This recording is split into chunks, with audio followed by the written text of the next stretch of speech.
All right, today I just wanted to kind of go over some of the upgrades and mods I've done to my 2020 Chevy ZR2 with the 2.8 liter Duramax diesel, the 2017 V6 prior to this one, and definitely enjoy the diesel a little bit more now that I worked through some of the kinks. Stickers blocking out the Colorado. Got the Duramax diesel blacked out on the hood. Got the blacked out Colorado Duramax diesel on the back. Aftermarket taillights. They've held up pretty well for a couple years. I did get a little nick. I don't know, did something crazy.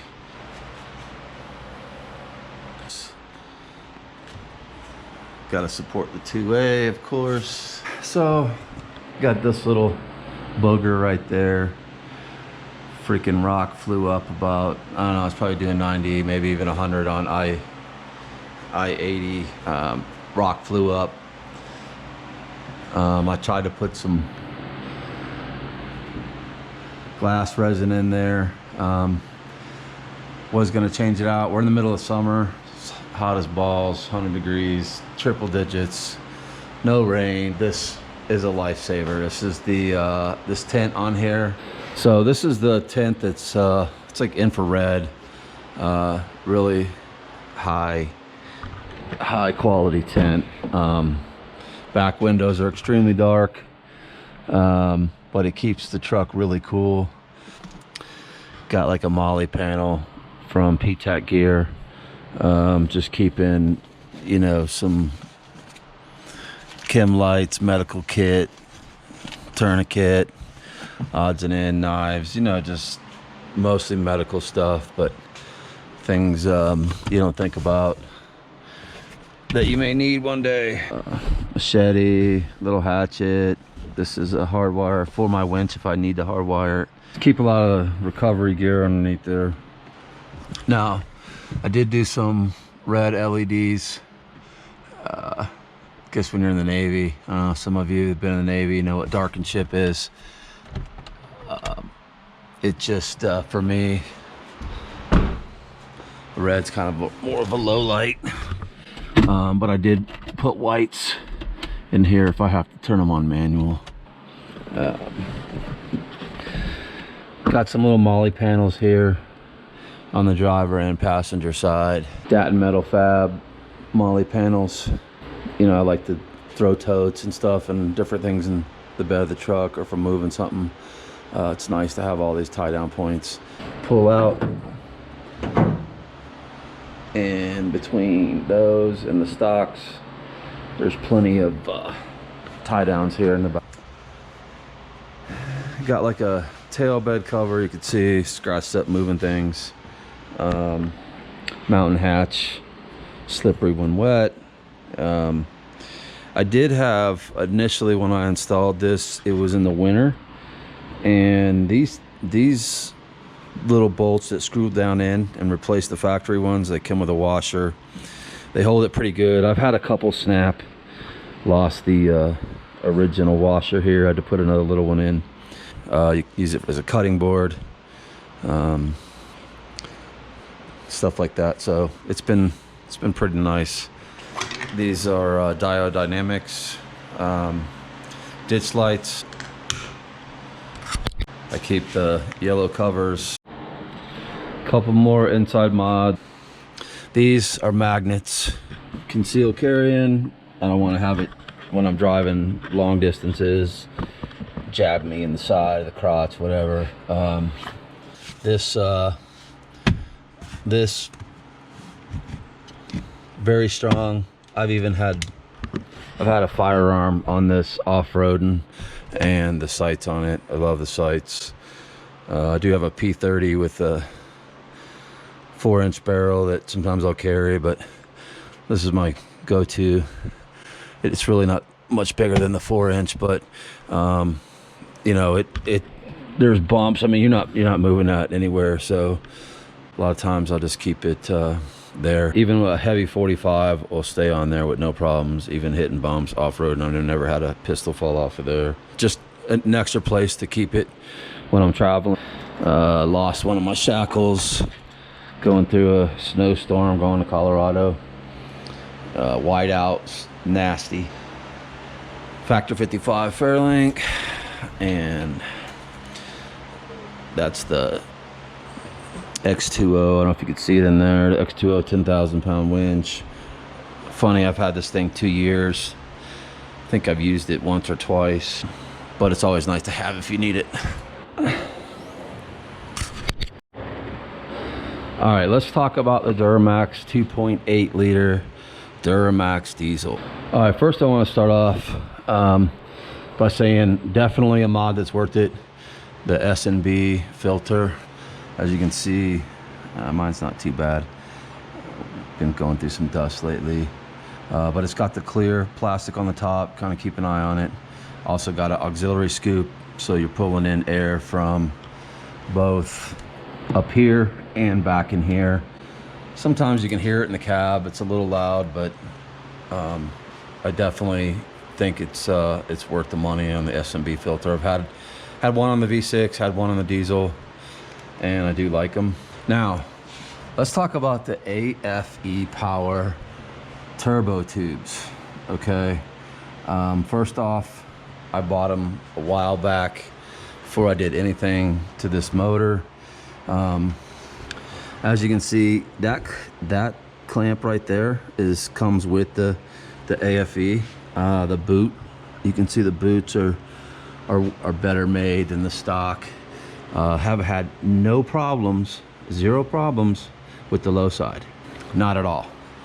But comes to the high side.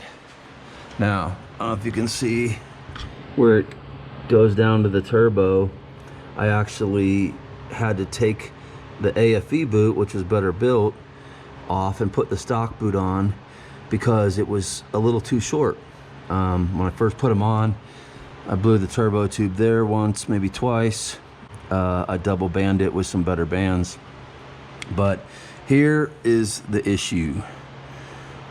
This one area right here, I just kept blowing this turbo tube. Put a heavy duty clamp on it. I'm probably even thinking about doubling it up.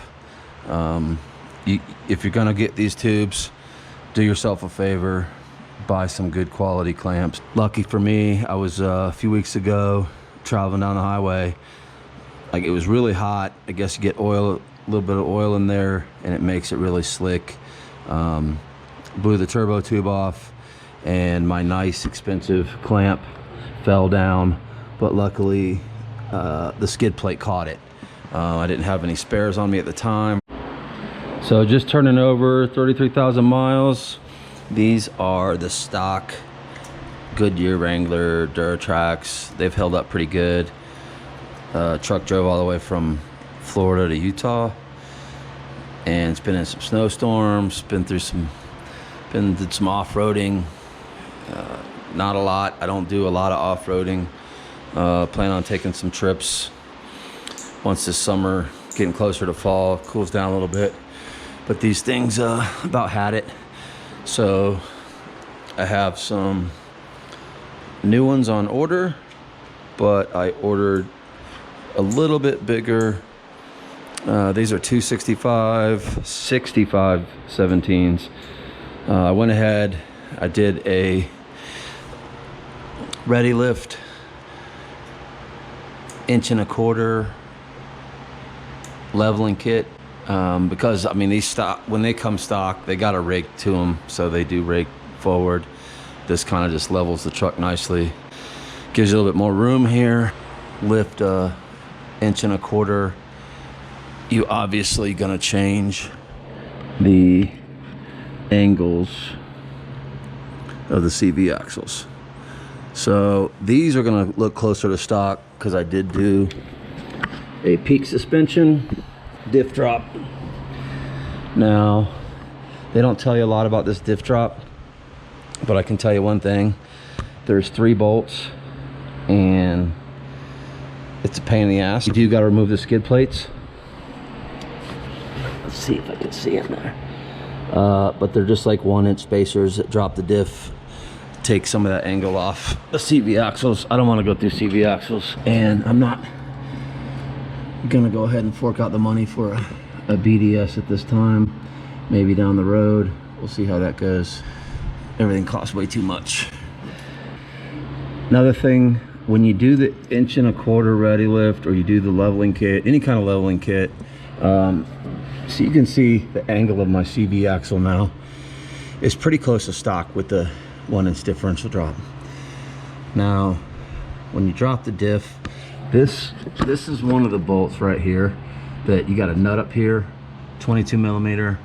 When I try to just loosen it and on each side put the 1-inch in, I try to drop one at a time. Now the whole differential kind of gets out of whack a little bit, just tiny bit, when you start taking them out. So I ended up having to, I think it was Chris DZ, got a good channel on some ZR2 suspension stuff, but he recommended loosening these up and allowed me to get this in there. It just wasn't fun to do. One thing I did kind of notice on the diff drop, that I watched some YouTube videos, like I said, I think Matt Ross, Chris DZ, they didn't mention, my kit came with like 1/4" drop for the skid plate here, because I don't know if you can see this or not. If you look, see how close that skid plate and differential is, and I have the 1/4" drop on the skid plate. So and it comes supplied when you buy from Peak Suspension. When you buy the diff drop, you can get for the ZR2, get these 2 little 1/4", and they give you some kind of, I don't know why they don't just do regular bolts, but it's like an Allen wrench. So these 2 back, this one and this one, these 2 back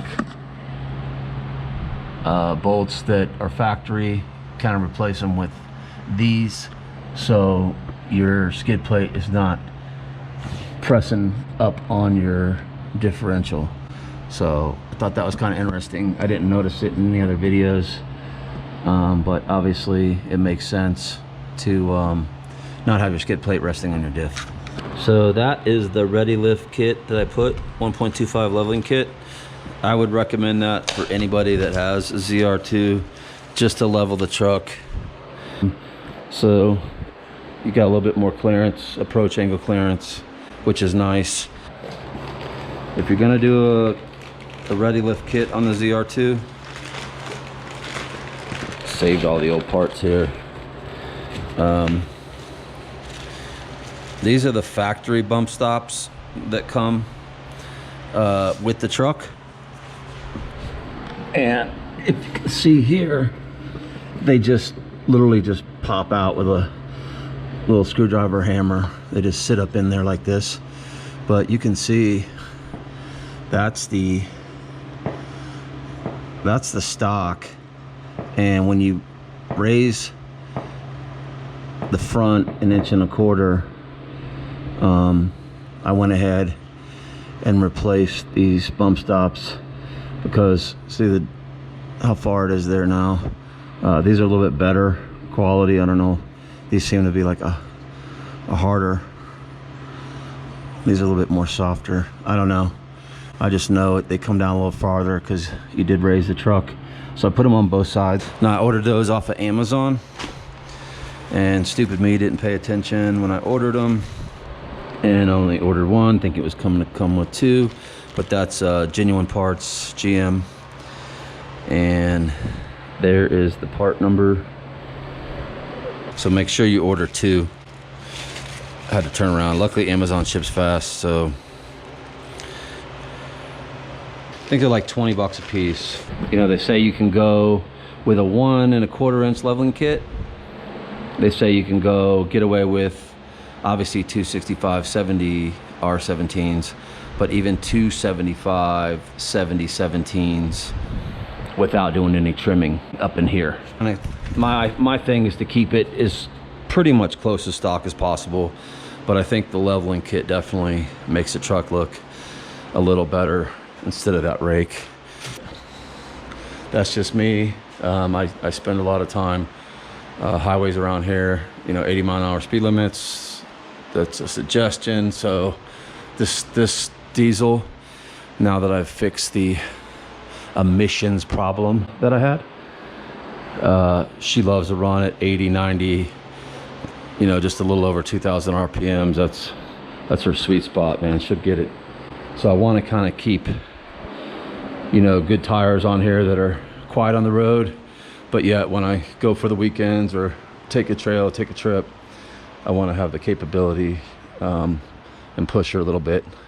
There's the pretty new pipe, and luckily for me, the old diesel pipe comes down here, hangs really low. This one nice and tucked, pretty tight, a lot tighter than before.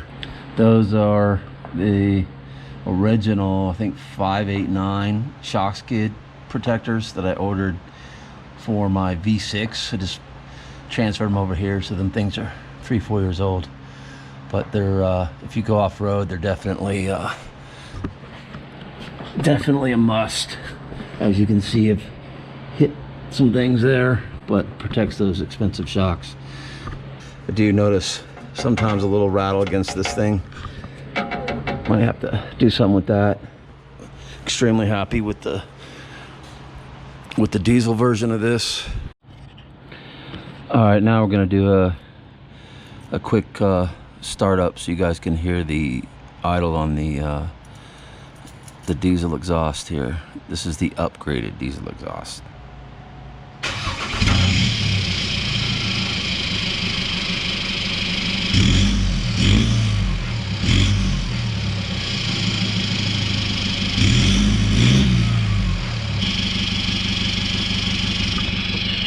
Actually, idle's pretty quiet, and I'm gonna have to say, once I got it tuned, definitely noticed more torque, and this back rear tire here has paid the price, I'm sure, for that.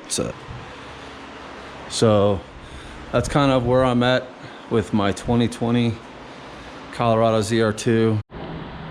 So I'll do an updated video when I do get the tires in. They should be in Thursday, but I had to make an appointment. I guess everybody's getting tires, or I don't know, they're booked at the tire shops. So I made an appointment, I think, for the 1st or 2nd, take them in, get them balanced. And obviously with the diff drop and the 1.25" leveling kit, I want to get the new tires balanced, and also want to get an alignment done. Because obviously these things are probably going to be out of alignment. These are the old tires, I don't care, but when these tires come in, get them switched and get alignment done. So that's it for now. That's the 2020 Colorado ZR2. Sad to say, I heard they're going to release the 23 version of this pretty soon. But I have a feeling, folks, it's not going to come with a diesel. We have a lot of Green New Deal people pushing climate change. Climate change.